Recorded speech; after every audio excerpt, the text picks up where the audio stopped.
In this seller board tutorial by Jenny, you will learn what does LTV, which stands for the customer lifetime value, mean, and Jenny will show how to use this feature and how to track it inside their software called SELLERBOARD. If you want to try SELLERBOARD, you will find the link below in the description, also a special deal. And if you like videos from Orange Klik, always click the like button below and subscribe to our channel.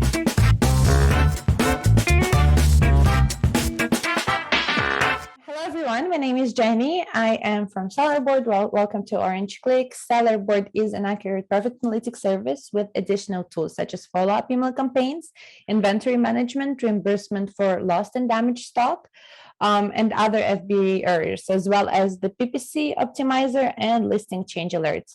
Today, I'm going to be showing you guys a demo of one of our new features, which is LTV. So it's our LTV dashboard. It's over here under the expenses in your SELLERBOARD account. LTV stands for customer lifetime value. So we're all used to thinking in terms of profit, how much money we make when we sell a product or a specific item of a product. But actually, the thing is that a customer might make you more money than just your profit on the first sale. So to explain it easier, imagine a customer returns and buys another product from your brand, or maybe they buy another item, or maybe if you're selling some goods that are consumable that they need to replenish over and over. Think about food, for example, or something consumable. They'll be buying every month or each other month. So in order to plan your customer acquisition costs, which is basically your budget that you spend to acquire one customer, for example, through advertising or PPC campaigns, it's important to understand the lifetime value of your customers. So basically their profit contribution over time to your shop or your brand or whichever. And this is something that our new dashboard will help you with. So I'm using our demo account over here. So this over here is the LTV dashboard in SELLERBOARD. You'll find it under Profit LTV over here. And what you see here is basically an overview of important lifetime value KPIs over here over time. So we see here, for example, the database based on the last 3 months.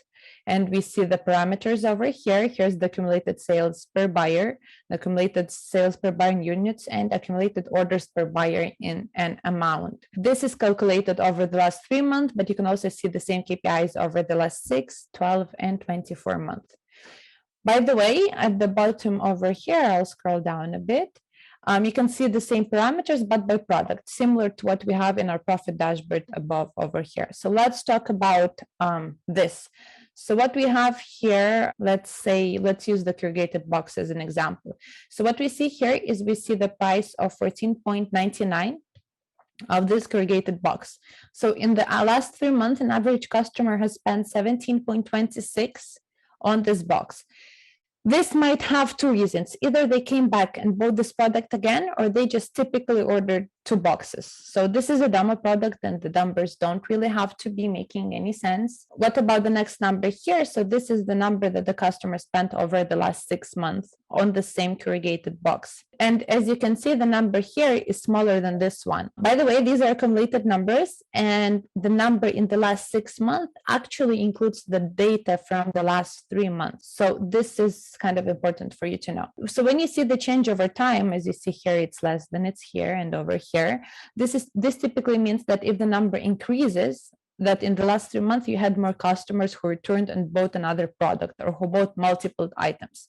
So this is why the accumulated sales per buyer over here increased. If they're decreasing over time, then so if you have an average over the last 24 months or the last 12 months, let's say the value becomes lower over here, we can interpret it in this way, that we used to have less recurring buyers or less buyers who bought more than one product of this specific item.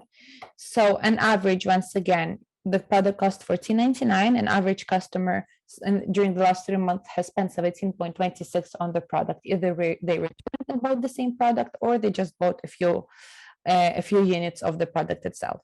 So if we just jump over the next step over here, we have the accumulated sales per buyer in units.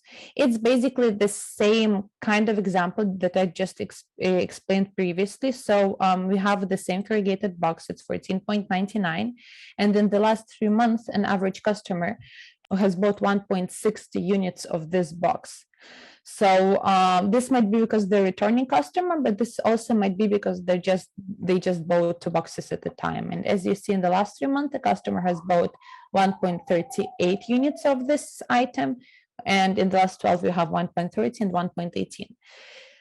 Let's go to the third tab over here, and it's the accumulated orders per buyer in an amount. And one important thing here is you can really see recurring buyers.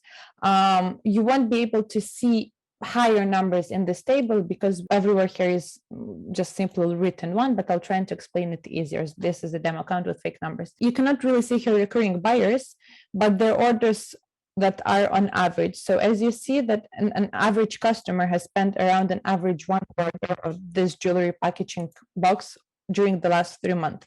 So we don't really have recurring buyers here, and it's because this is a product that you'd probably not buy twice unless you need the same box over and over again, but at least not probably during the last 3 months. You would be able to see how the situation developed over time in your real seller board account, not over here. I guess because if you're selling consumables, you would be able to, you would most probably have more sales than just one. People would tend to come back to the shop and buy over and over again.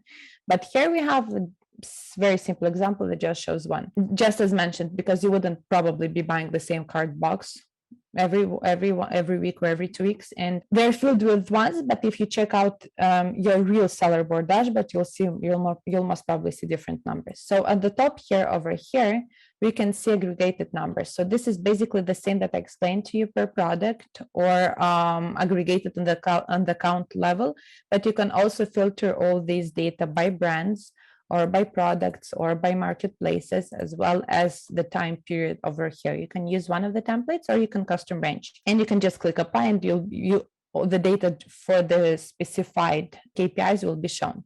So these are demo products, and the numbers might not be ideal, especially in the last example.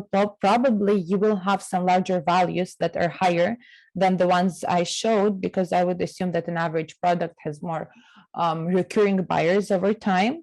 And if you're selling consumables or something that people tend to buy over and over again, then your numbers will surely be much higher. So the lifetime value, this is actually the contribution of an average customer to your bottom line.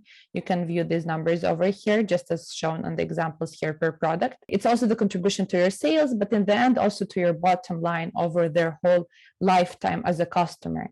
And it's very important to know these KPIs, because this is the ultimate profit you're looking for. And it's even more important than the profit you're doing in the average dashboard, especially if your product tends to be sold over and over again, because this will show you whether you're having returning customers, how much does it cost. At the end of the month, you'll be able to understand to acquire a new customer and basically plan all your acquisition costs.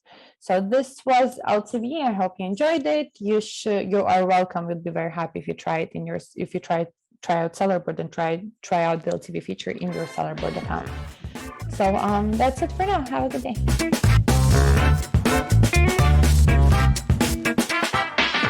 I hope you enjoyed this short tutorial, and if you would like to try and see how SellerBoard works for yourself, you can find the link below to sign up for SellerBoard. You will get a special offer as well.